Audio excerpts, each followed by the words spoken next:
my God, this is James Gunn, director of Slither. Jenna, one of the stars of Slither. How excited are you? It's pretty cool, right? What's the award we won? What? Who knows what's going to happen? I have no idea. All right, are you guys okay? It is Brinke Stevens. Unbelievable. The queen of Scream herself has shown up at the Fangoria-Fuse Chainsaw Awards. How you doing, Brinke? I'm great, Debbie. How could I miss this? This is awesome. This is Fangoria Radio. Here are your hosts, the legendary Dee Snider and Scream Queen, Debbie Rochon. I'm telling you, this is like the full package here, ladies. This is who you want to impress. Forget me and Dee. This is the guy here.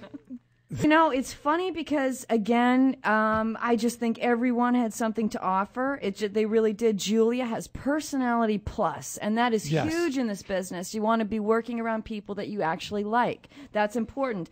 Corinne, wonderful Scream, some horror history there. She knows her stuff. I think her parents had some horror memorabilia shop when she was growing up. She was raised on horror. Raised on that, so that's you always figure she'd really have good. implants by now, though. And that's absolutely true. But Ariana is these guys really got up on that.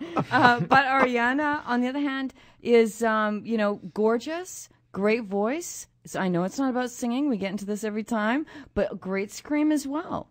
And you know what? Add the rack. And the rack. Yeah. And the rack. And you know what? I think even with the director, she'd go even farther. So I would ultimately go with Ariana. Well, we're going to see horror movies, Debbie. I'm in. Damn, when are you going to learn to say the word? Tonight we have 4 Canadians on tonight. You're going to ask them all how to say horror. Debbie calls it whore. No, I don't. She says horror. Horror. So it's either it's a horror fest or it went to how do you say it? Horror.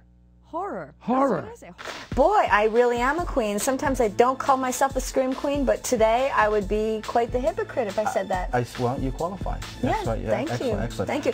The show spared no expense, and they bought me this with matching earrings, and I just want to say, shout out to Billy. Hey, thank you. Tell me about the craziest thing that's happened to you on set. The craziest thing that happened to me on a set, which is not funny, was actually your neighboring state in Tennessee. I had my fingers cut off. It was an accident. Somebody switched up a prop knife for a real machete knife, and they didn't tell me. And I was slicing away at a fake dead body, and there was no edge between the handle and the knife. In my hand, with all my force, I was using a prop prior to that, so with all my force, I go down into the fake body, and my hand slips off the handle onto the blade, and it cut, except for the bone, but everything inside, all the tendons, all the nerves, everything right off. I was completely laid up for 2 months, but I didn't work for 2 years because of the emotional impact. I was frightened to death of sets. That is crazy. And it was just the worst experience ever. And they did not, as a side note, because I got to throw this in, they did not step up to the plate, and they did not do the right thing. I'll leave it at that. But it was a horrible, horrible experience. And what people don't realize is sets are very, very dangerous places. Very, very dangerous places to be. And you should always be on one that is insured. Wow. Yeah, I wasn't expecting that. I know. You guys? You thought I was going to say something funny. Yeah, I was. While it's tempting to think of war as just a fucking cool display of pyrotechnics and gunplay, it's important to remember the human cost of war. They go off as boys, as young, virile, gorgeous, hot-blooded, ready-to-go boys. They wear these tight, green, muscle t-shirts.